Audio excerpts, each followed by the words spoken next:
What if your deepest blocks weren't failures but messages? Gentle signals from a part of you that never sleeps. The subconscious isn't trying to sabotage you. It's communicating with you through hesitation, fatigue, resistance.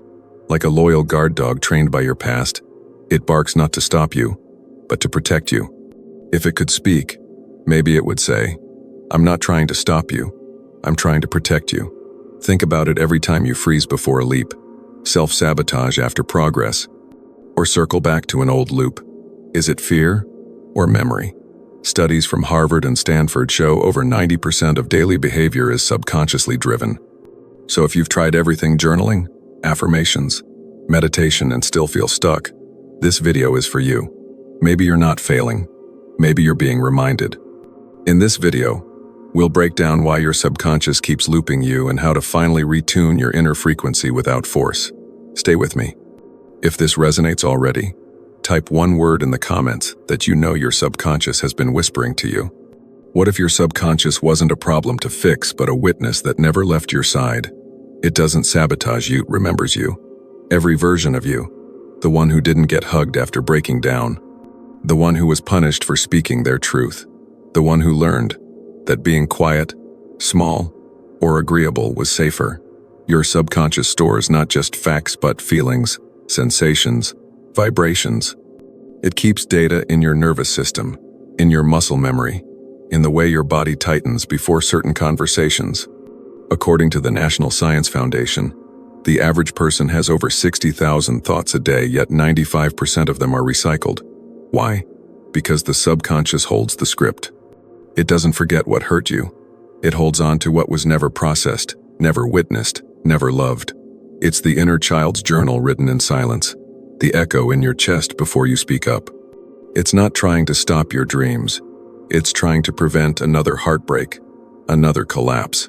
It protects you by looping the familiar even if the familiar is pain. So when you feel resistance, don't rush to override it.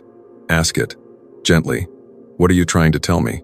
Maybe that version of you still needs to be seen, still needs to be held, still needs to know it's safe now.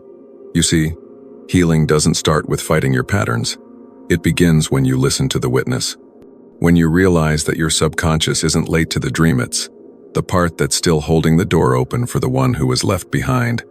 Stay with me, because in the next section, we'll explore how the quantum field doesn't respond to what you want it, responds to what you are. And that begins with coherence, not effort. What memory do you think your subconscious has never let go of? Tell me in the comments, I'm listening. Before we go deeper, if this message is already resonating, go ahead and like this video and subscribe for more content that speaks not just to your mind, but to your energy. Because what comes next might just change how you see reality itself. Here's the truth most people miss. The quantum field doesn't respond to what you want it, responds to what you broadcast. You can wish, journal, visualize, even pray. But if your frequency is still rooted in fear, doubt, or lack, that's the signal the field picks up, not your desire, your vibration. Think of the quantum field like an ocean of invisible waves, responding not to your words, but to your coherence, your alignment.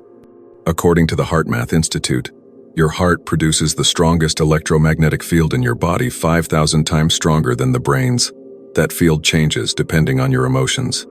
So when your thoughts, emotions, and actions are in sync, you're no longer sending mixed signals. You're coherent. You become a clear transmission.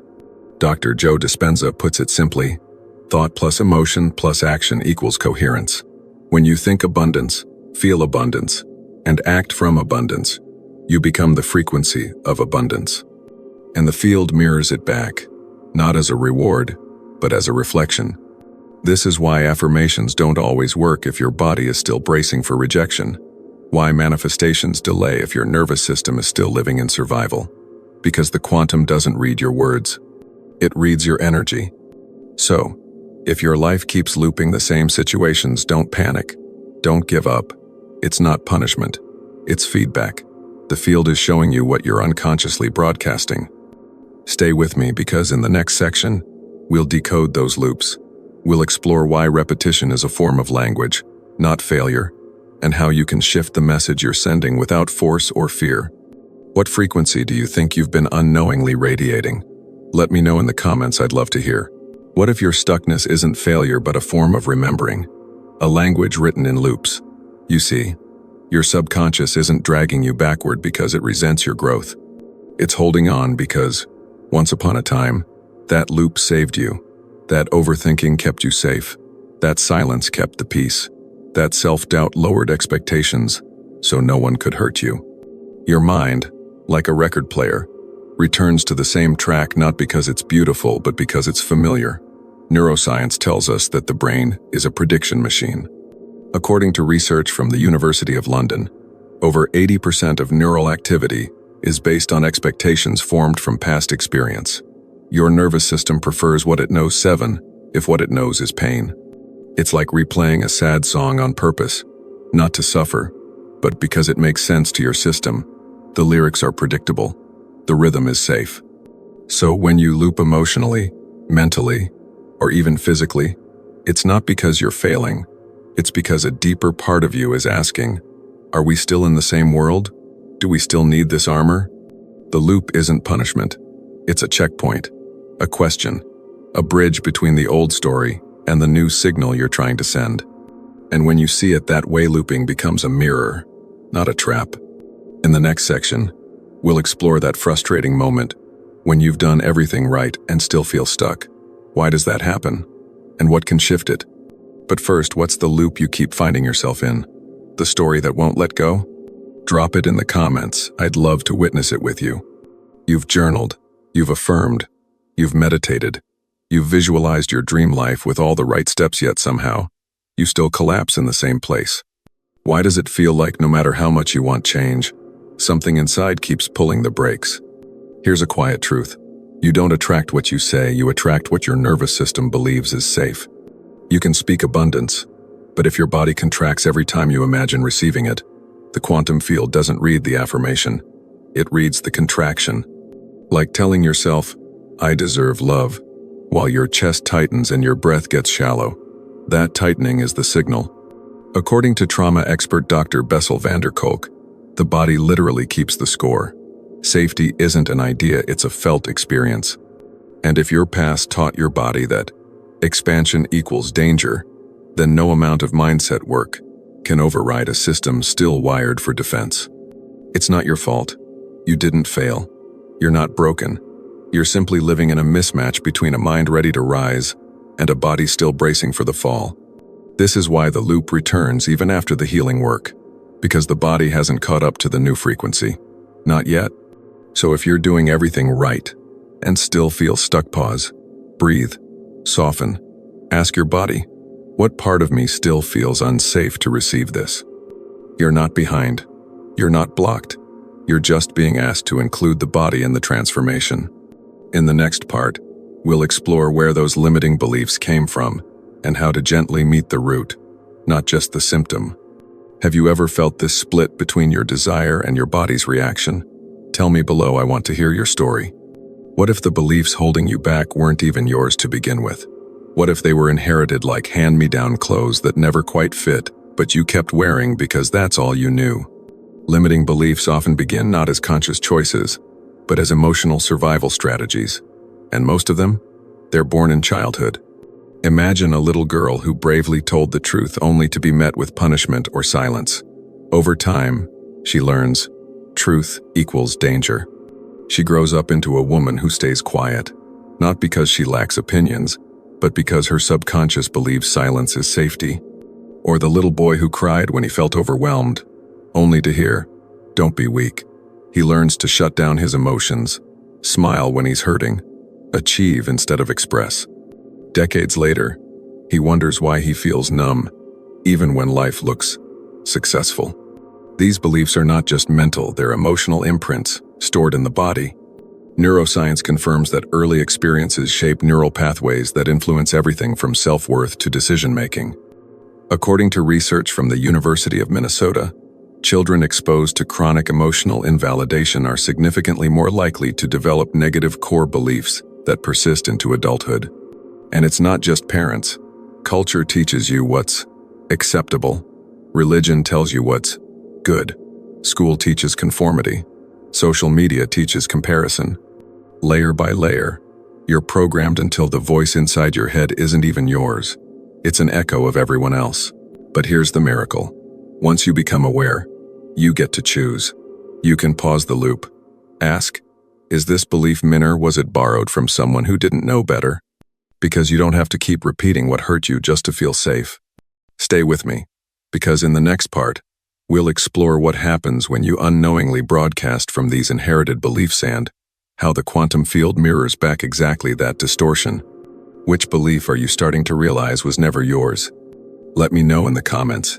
Your awareness alone is already creating space for something new. You can say you want love, confidence, success, but if the signal you're actually broadcasting is fear, abandonment, or unworthiness, the quantum field responds to that. Like a tuning fork, it doesn't align with what you say, it aligns with what you are. You may want deep, safe love, but if your subconscious is carrying the wound of being left behind, it will emit a frequency of anxiety, hypervigilance, or self-silencing. So what do you attract?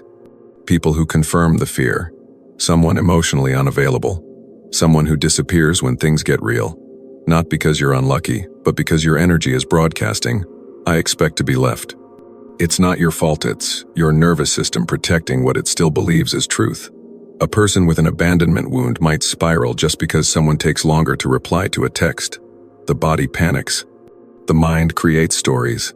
Logic disappears because the subconscious doesn't reason, it reacts. Dr. Joe Dispenza reminds us, you can't think greater than how you feel.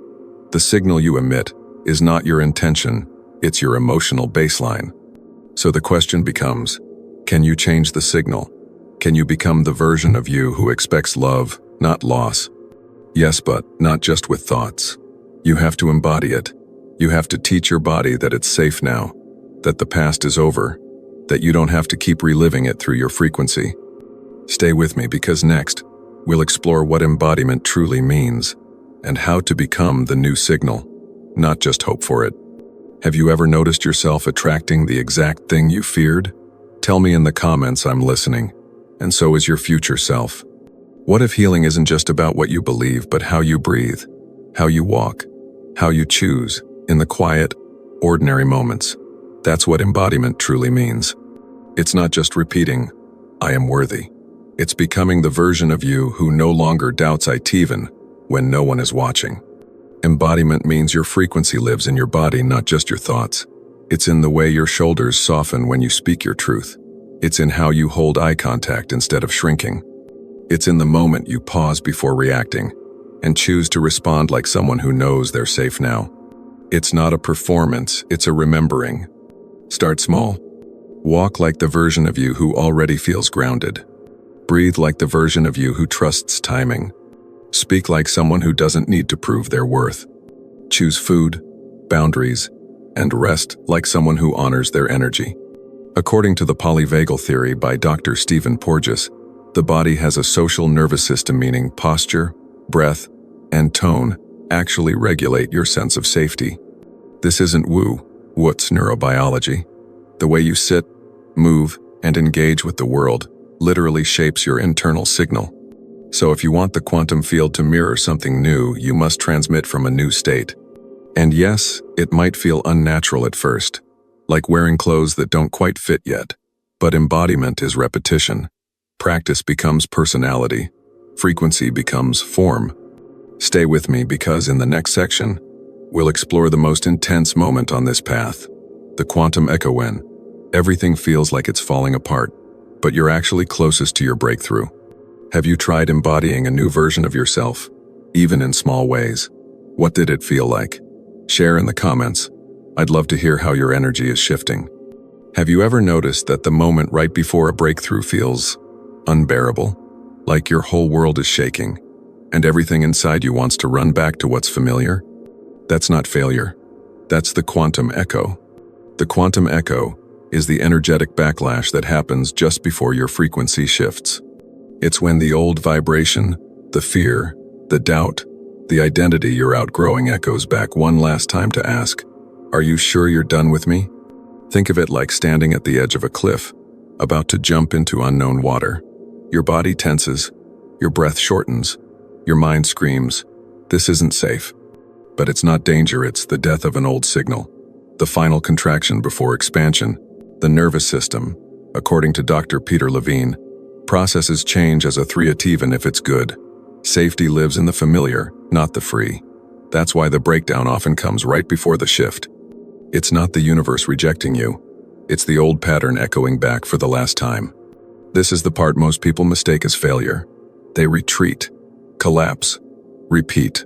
But if you can stay, if you can breathe through that edge, you collapse the old timeline. Remember, when the quantum field doesn't yet reflect your new identity, it doesn't mean it's not working. It means you're still stabilizing your signal. The fear is not a stop signal, it's a signal flare. So when everything shakes, ask, what if this isn't falling apart? What if this is alignment, finalizing itself? Stay with me, because in the next part, we'll explore the most powerful truth of all. You don't need to control the field. You only need to become coherent within yourself. Have you ever walked through a quantum echo just before something changed? Share it in the comments. Your story might be the signal someone else needs to keep going. What if the real power isn't in forcing the universe to respond, but in becoming so internally aligned that it has no choice but to mirror you back? The truth is, you don't need to control the quantum field, you only need to become coherent within yourself. Coherence means your energy, thoughts, and actions speak the same language. No mixed signals, no inner tug-of-war, just steady, embodied alignment. And when that happens, the field doesn't hesitate.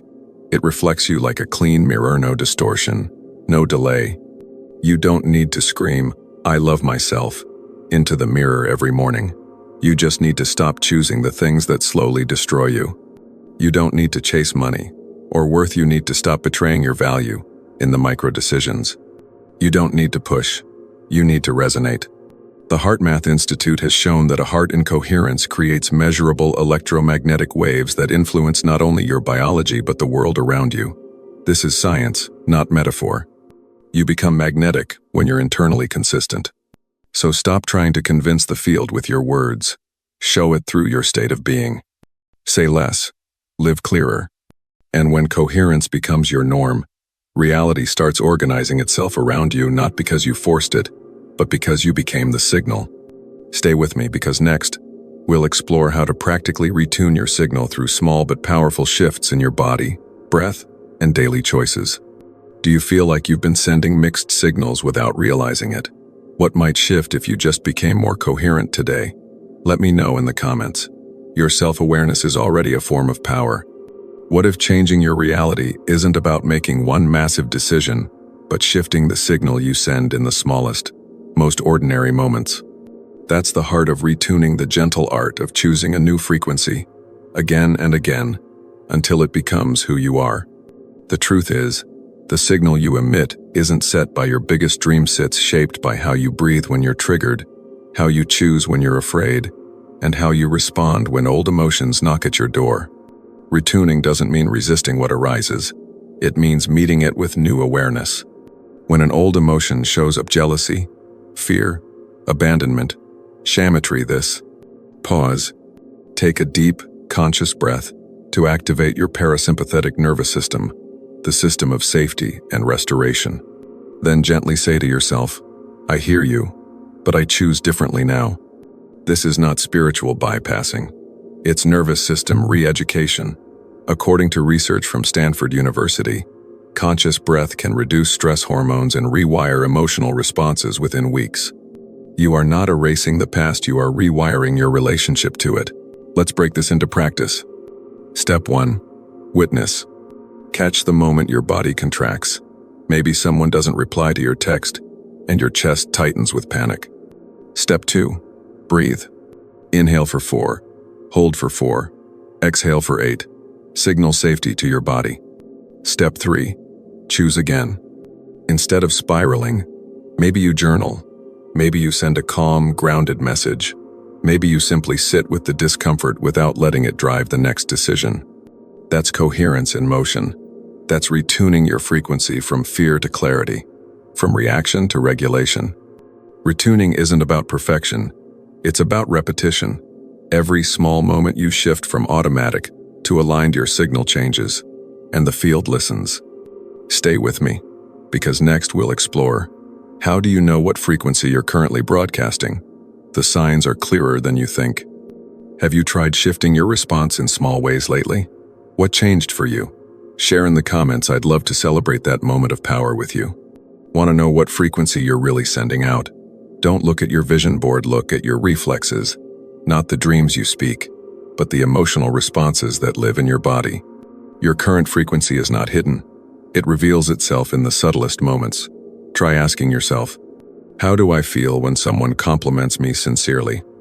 Do you receive it fully? Or do you shrink, deflect, laugh it off? Do I naturally expect good things to come or fear they'll disappear? That instinct is the pulse of your baseline vibration. Can I sit in love without needing to earn it? If unconditional love makes you uncomfortable, your frequency might still be wired for survival, not receiving. When things go right, do I relax or brace for it to fall apart? These aren't just personality quirks. They are frequency indicators. Each reaction is data, a mirror, a clue from the subconscious about what it truly believes is safe. According to Dr. Candace Pert, who studied the chemistry of emotion, your body holds emotional memory in every cell. So when you want to know your signal, don't just ask your mind. Ask your nervous system. Ask your breath. Ask your gut reaction. Stay with me, because in the next part, we'll explore why the same loops show up over and over, not to punish you, but to help you hear more clearly what your energy is trying to say. Which of these questions hit something real for you? Drop your reflections in the comments. I read them all, and your insight may unlock something for someone else too. What if your recurring patterns weren't a curse but a conversation? What if every loop in your life was the field gently knocking, not to punish you but to ask, are you ready to respond differently now? Loops don't show up to trap you. They show up to wake you. The same type of partner, the same financial block, the same inner dialogue. It's not coincidence, it's communication. The universe will send the same lesson again and again, not out of cruelty, but out of consistency. Until your signal changes, the reflection won't either. Think of it like a child tugging on their mother's sleeve, not to annoy her, but to be seen, to be held. Your loop is that inner child, trying to get your attention in the only way it knows how: repetition. Neuroscience shows that neurons that fire together wire together, which means that unless you interrupt the loop with presence, it will run on autopilot, again and again. But here's the gift. The loop doesn't need your perfection, it just needs a new response. Have you noticed a pattern that keeps returning, asking to be heard? Share it below. Your voice might be the beginning of someone else's shift too. If you could distill your healing into one word, what would it be? Not a slogan, not for display, but a real, resonant signal, sent straight into the field, a whisper of your next becoming. Is it trust? Release? Wholeness? Forgiveness? This isn't just a comment, it's a declaration, a frequency marker. When you type that word, you're not performing, you're reprogramming. You're telling your subconscious, your nervous system, and the quantum field, this is the energy I'm choosing now. Drop your word in the comments. Let it echo like a promise to yourself. Let it be soft. Let it be real. And if this video stirred something inside you, if it helped you see your loops differently, or reminded you of the power already in your body, go ahead and like, subscribe, and turn on notifications. Not just so you stay connected, but so this kind of message stays alive in the algorithm for others like you who are ready to shift. Because here's what's true. You don't need to be louder. You don't need to be perfect. You just need to become clear. The field is already listening. So what's your word? Let me know below. And remember, transformation doesn't begin with doing more. It begins with tuning in, responding differently, and choosing a new signal moment by moment, breath by breath. I'm with you, always.